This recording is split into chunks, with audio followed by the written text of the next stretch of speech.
ಉಜ್ವಲ ಭವಿಷ್ಯಕ್ಕಾಗಿ ಭೂಮಿಯ ಮೇಲೆ ಹೂಡಿಕೆ ಮಾಡಿ ನಿರಾಳರಾಗಿ.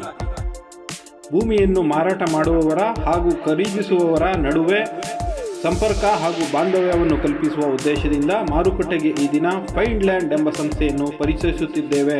ಈ ಸಂಸ್ಥೆಯು ಮಾರಾಟ ಮಾಡಲು ಹಾಗೂ ಖರೀದಿಸಲು ಯೋಗ್ಯವಾದ ಭೂಮಿಯನ್ನು ಅಥವಾ ನಿವೇಶನವನ್ನು ಗುರುತಿಸಿ ಸಾಮಾಜಿಕ ಜಾಲತಾಣಗಳ ಮೂಲಕ ಮಾರುಕಟ್ಟೆಗೆ ಪ್ರದರ್ಶಿಸಿ ಉತ್ತಮ ಹೂಡಿಕೆದಾರರನ್ನು ಹುಡುಕುವ ಕಾರ್ಯವನ್ನು ಮಧ್ಯವರ್ತಿಯ ರೂಪದಲ್ಲಿ ನಿರ್ವಹಿಸುತ್ತದೆ.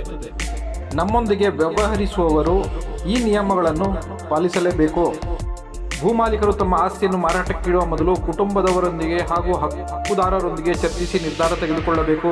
ನಾವು ಪರಿಚಯಿಸಿದ ಗ್ರಾಹಕರೊಂದಿಗೆ ಭೂಮಾಲೀಕರು ಗೊತ್ತಿಲ್ಲದ ರೀತಿ ವ್ಯವಹಾರ ನಡೆಸಬಾರದು. ಗ್ರಾಹಕರು ಭೂಮಿಯನ್ನು ನೋಡುವ ಮೊದಲು ನಮ್ಮ ಷರತ್ತುಗಳನ್ನು ತಿಳಿದುಕೊಳ್ಳತಕ್ಕದ್ದು.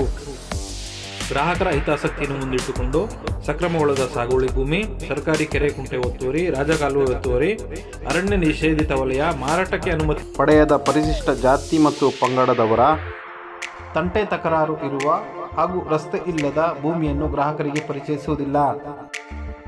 ಒಪ್ಪಿಗೆಯಾದ ನಂತರ ಭೂಮಾಲೀಕರೊಂದಿಗೆ ಗ್ರಾಹಕರು ಚರ್ಚಿಸಲು ನೇರ ಅವಕಾಶ. ಭೂಮಿ ಅಥವಾ ನಿವೇಶನವನ್ನು ಮಾಲೀಕರು ಕೊಟ್ಟ ಭರವಸೆಯ ಮೇರೆಗೆ ಗ್ರಾಹಕರಿಗೆ ತೋರಿಸಲಾಗುವುದು. ಸಂಪೂರ್ಣ ಭೂ ದಾಖಲೆಗಳನ್ನು ಪರಿಶೀಲಿಸಿ ಪರಿಣಿತರ ಅಭಿಪ್ರಾಯವನ್ನು ಪಡೆದು ನಂತರ ಭೂ ಮಾಲೀಕರೊಂದಿಗೆ ವ್ಯವಹರಿಸತಕ್ಕದ್ದು. ದಾಖಲಾತಿಗಳನ್ನು ಪರಿಶೀಲಿಸದೆ ಭೂಮಿಯ ಸಂಪೂರ್ಣ ಮಾಹಿತಿಯನ್ನು ಪಡೆದೇ ತಮಗೇನಾದರೂ ಸಮಸ್ಯೆ ಎದುರಾದಲ್ಲಿ ನಾವು ಜವಾಬ್ದಾರರಲ್ಲ.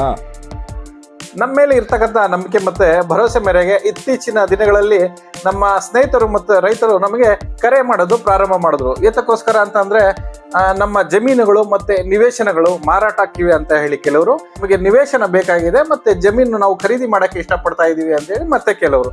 ಸೊ ಹಾಗಾಗಿ ಇವ್ರನ್ನೆಲ್ಲರೂ ಕೂಡ ಸಂಪರ್ಕ ನಾವು ಮಾಡಬೇಕಾದ್ರೆ ಒಂದು ಉತ್ತಮ ವಿಧಾನನ ಯಾಕೆ ಅನುಸರಿಸಬಾರ್ದು, ಯಾಕೆ ಸಾಮಾಜಿಕ ಜಾಲತಾಣದ ಮುಖಾಂತರ ಹೋಗಿ ಒಂದು ವ್ಯವಹಾರ ನಡೆಸಬಾರ್ದು ಅಂತ ಹೇಳಿ ತೀರ್ಮಾನಿಸಿ ನಾನೇ ಸ್ವತಃ ಫೈಂಡ್ ಲ್ಯಾಂಡ್ ಅನ್ನೋ ಒಂದು ಸಂಸ್ಥೆನ ಪ್ರಾರಂಭಿಸ್ತಾ ಇದ್ದೀನಿ.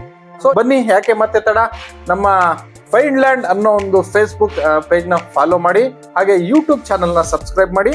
ಇದ್ರ ಜೊತೆಗೆ ಇದಕ್ಕೆ ಸಂಬಂಧಪಟ್ಟಂತೆ ಯಾವುದೇ ಮಾಹಿತಿಗಳು ತಮ್ಮ ಯೂಟ್ಯೂಬಲ್ಲಾಗಲಿ ಅಥವಾ ಫೇಸ್ಬುಕ್ಕಲ್ಲಾಗಲಿ ಬಂದರೆ ಅದನ್ನು ತಮ್ಮ ಸ್ನೇಹಿತರಿಗೆ ತಲುಪಿಸುವವರಿಗೆ ಹೆಚ್ಚಾಗಿ ಶೇರ್ ಮಾಡಿ, ಲೈಕ್ ಮಾಡಿ ಮತ್ತು ಕಾಮೆಂಟ್ ಕೂಡ ಮಾಡಿ.